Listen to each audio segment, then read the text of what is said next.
In Elizabeth Edwards' statement, and by the way, if she decides that she wants to forgive her husband, I think, God bless her. I think that's a lesson in what real forgiveness is about. Mm-hmm. I'm a Christian.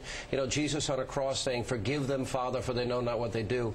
That is a sign of love that, I think all human beings can aspire to. So if that in her personal life is her choice, I admire her. Mm-hmm. I think that's great. But she did take a shot at the Inquirer, and she said, most recently, the pain is caused by the desire for sensationalism and profit without regard for human consequences. She's got to know he's running for president. She's got to know he is a contender for vice president, or was. Mm-hmm. So I honestly applaud the Inquirer. Well, I guess it comes down to whether you think this type of stuff needs to be in the public domain or not, and I think we probably disagree. I tend to think that it is a private matter. If you're going to be the president? And I think... Yeah, I do. I don't think that... It doesn't matter if you're president and you're having an affair. Look, as far as I can tell, George Bush has been faithful to his wife. I don't think he's been that great of a president. That's just my personal... I know you disagree with me. But I don't think that that's the mark necessarily. FDR, JFK, there are plenty of people. But I do think that it was brought into the public domain by her husband, But if you're living a life that's a lie, right, if you're not honest, it's a character issue. Don't we have a right to know before we elect somebody? My feeling is it's a character issue. If I was looking at that person, do I want to marry this person? That's a decision. But it's for... But if you cheat on your wife, are you going to be honest with your country? But we have plenty of... do you think that FDR was not an honorable president? I think that he was. So I don't think that should necessarily be the measure. But to Elizabeth's point, her husband put this in the public domain. All right, we got to take a break. We're going to come back. More details on the Edwards affair. And what about the baby? Reportedly, there is no...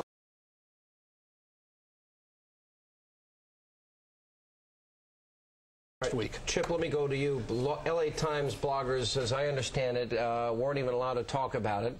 The New York Times, as Barry said, his editor said that if he ever ran that story, he would have been fired about John McCain.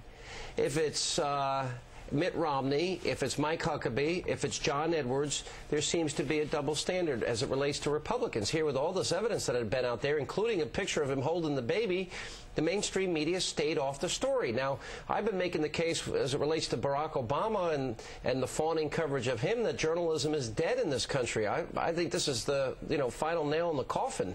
Am I overstating the case? No, Sean, I think you've got it exactly right. I think if it was a Mike Huckabee or Mitt Romney or anybody on the Republican side, the mainstream media would be camped out at their house, not letting them go outside without taking pictures of them. This is a true tragic, dark story. If what you and Barry were talking about, it sounds cold and calculating.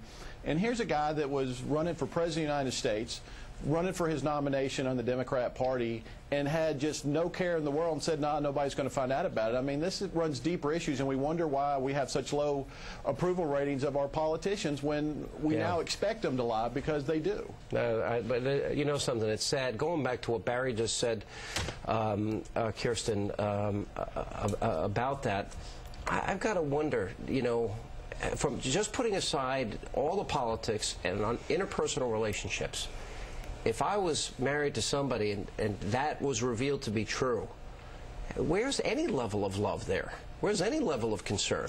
I don't know. I don't think we can really look at other people's marriages and know what's going on. It's not. They have a long history together. They've been together since they were in law school. They, are obviously very close. And I think that, perhaps she's forgiven him, and he stumbled, and she's decided. I want to echo what Sean said before, because if this is, it's a wonderful example of forgiveness if she's able to do that.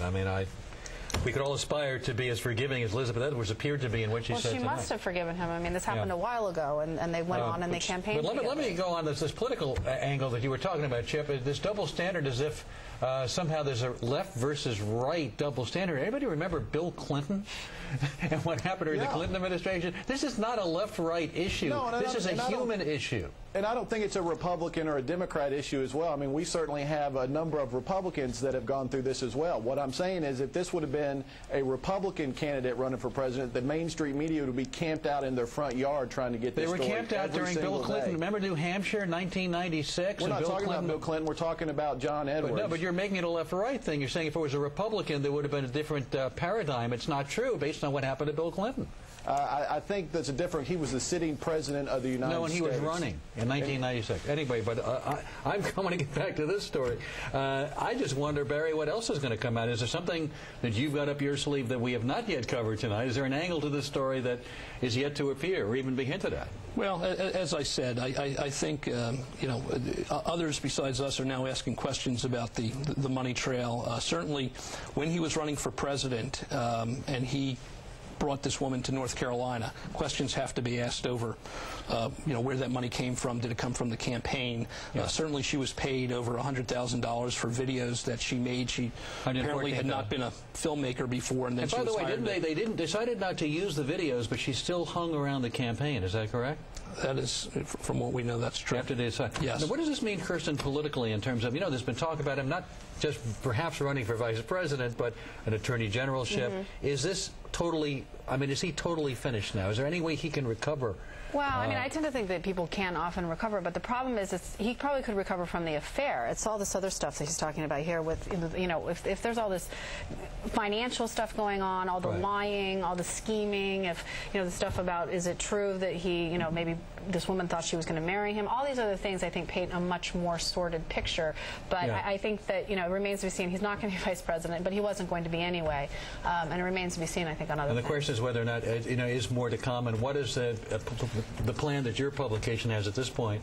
Barry, well, we're staying on the story. I mean, we stayed on the story for a year when Edwards denied it, when Rio Hunter denied it, and our sources told us otherwise, and we were compiling evidence. We were compiling facts, and we were compiling, you know, catching him up in contradictions and statements. And I get the feeling the Inquirer's not doing it because he's a Democrat either. I don't think you're political in any way. Well, we've reported on Rush Limbaugh. We reported on the Democrats. I mean, if it's a genuine story, we want to report on it. We thank you all, Kirsten. And we thank you, Barry. We thank you.